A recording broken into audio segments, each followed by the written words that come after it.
ছোট্ট বন্ধুরা, আবার ফিরে এলাম আমাদের গল্পের আসরে। আজ নিয়ে এসেছি তোমাদের জন্য ছোট্ট একটা গল্প। নববর্ষের প্রাক্কালে ধরে নাও এটা নতুন বছরের জন্য তোমাদের প্রথম উপহার। গল্পটি শোনো। গল্পের নাম নতুন পাতার ডাক। আমাদের ক্লাসে আমরা দুজন সাধন, আমি সাধন সামন্ত আর অন্যজন সাধন সেন। প্রাইমারি পড়েছি দুজন দু জায়গায়। প্রাইমারি পড়ে এই বড় স্কুলে 5-এ ভর্তিও হয়েছি দুজন দু সময়। আমি অনেকটা আগে, তাই আমার রোল নাম্বার 26, আর ও অনেকটা পরে, তাই ওর রোল নাম্বার 71। 72 থেকে অন্য সেকশন। সেজন্য রোলের এত ব্যবধান সত্ত্বেও আমাদের দুজনের এক ঘর।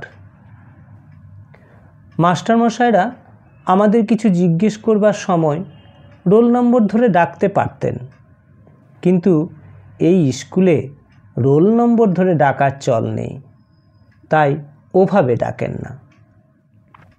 আলাদা যখন পদবি, তখন পদবি ধরেও ডাকতে পারতেন, কিন্তু কেন কে জানে সেটা ধরেও ডাকেন না। আমি একটু ফর্সা বলে আমাকে ডাকেন কটা সাধন বলে, আর ও একটু কালো বলে ওকে ডাকেন কালো সাধন বলে। আমরা দুজন অবশ্য পরস্পরকে ডাকি মিতা বলে। একই যখন নাম, তখন মিতা ছাড়া অন্য কোনো নামে কি ডাকা যায়? মিতা অবশ্য মিতা হবার মতোই, পড়াশুনোয় খেলাধুলোয় ক্লাসে প্রথম 5 জনের একজন। আমি বরং অনেকটা পিছনে। মিতা কিন্তু এজন্য আমাকে অবহেলা করে না, বরং স্কুলের ফাঁকা সময়ের বেশিরভাগটা ও আমার সঙ্গেই থাকে। একদিন মিতা একটা অজানা গাছের পাতা আমাকে দিল। শুধলাম, কি করব এটা দিয়ে? মিতা বলল, শুধু মিতা বলে ডাকলেই হবে?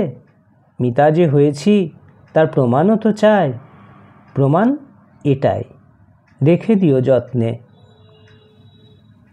পাতাটা রেখে দিলাম বাংলা ব্যাকরণ বইয়ের মধ্যে। পরদিন আমাদের বাগান খুঁজে খুব সুন্দর অজানা একটা গাছের পাতা তুললাম। তুলে আমি ওকে দিলাম। ও ওটা রেখে দিল ওর অঙ্ক বইয়ের ভিতরে।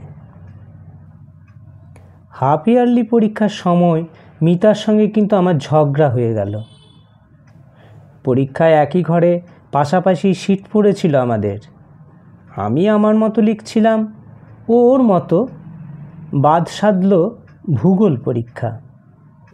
ছোট প্রশ্নগুলো এত কঠিন হয়েছিল যে দাঁত ফোটাতে পারছিলাম না। বাধ্য হয়ে ফিস করে মিতাকে শুধলাম একটা প্রশ্ন। ও বলল না। পরীক্ষার হল থেকে বেরিয়ে যা মুখে এলো তাই ওকে বললাম। আর কোনো দিন ওর সঙ্গে কথা বলবো না এমন প্রতিজ্ঞাও করে ফেললাম। প্রতিজ্ঞা তো করে ফেললাম, কিন্তু প্রতিজ্ঞা রাখা যে কি কঠিন তা হাড়ে হাড়ে টের পেতে লাগলাম প্রতিদিন। এদিকে আমার হাফ ইয়ারলি রেজাল্ট ভালো হয়নি। বাবা তাই চিন্তিত। প্রতিদিন নিয়ম করে সন্ধ্যের পর আমাকে নিয়ে বসেন। একদিন সন্ধি পড়াতে গিয়ে বাবা বাংলা ব্যাকরণ বইয়ের পাতা উল্টাচ্ছেন। হঠাৎ বেরিয়ে পড়ল সেই পাতাটা যেটা মিতা দিয়েছিল। পাতাটা শুকিয়ে পুরো খটখটে। বাবা বললেন, বইয়ের মধ্যে এসব কি? বলে পাতাটা ফেলতে গেলেন। আমি চেঁচিয়ে উঠলাম, বাবা ফেলো না। কেন? এটা মিতার দেওয়া, করুণ গলা আমার। বাবা কি বুঝলেন জানি না, পাতাটা আবার সস্থানে রেখে দিলেন। কিন্তু পাতাটা এভাবেই থাকবে নাকি? ভূগোলের প্রশ্নটা মিতা বলেনি বলে ওর উপর আমার রাগও যে খুব। কয়েকদিন পরে ব্যাকরণ বই থেকে শুকনো পাতাটা বের করে একটা ছোট্ট খামে ভরলাম। পকেটে করে খামটা নিয়ে গেলাম স্কুলে।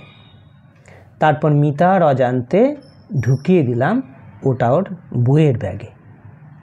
আমি জানি এবার ও রাগের বশে ফেরত দেবে আমার দেওয়া পাতাটা। পরদিন বাড়ি এসে বইয়ের ব্যাগ খুলে দেখি, হ্যাঁ, রয়েছে একটা ছোট্ট খামটা ছিঁড়ি।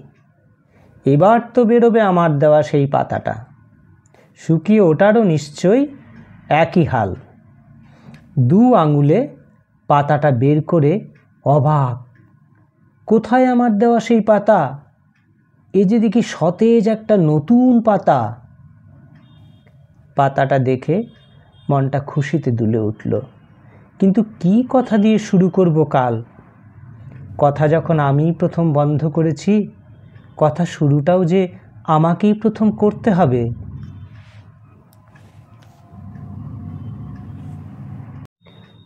শেষ হলো গল্প নতুন পাতার ডাক। ছোট্ট বন্ধুরা, কেমন লাগলো তোমাদের গল্পটা? যদি ভালো লেগে থাকে তবে অবশ্যই লাইক, কমেন্ট, শেয়ার করতে ভুলো না।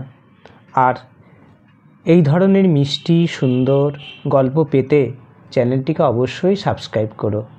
কি করবে তো?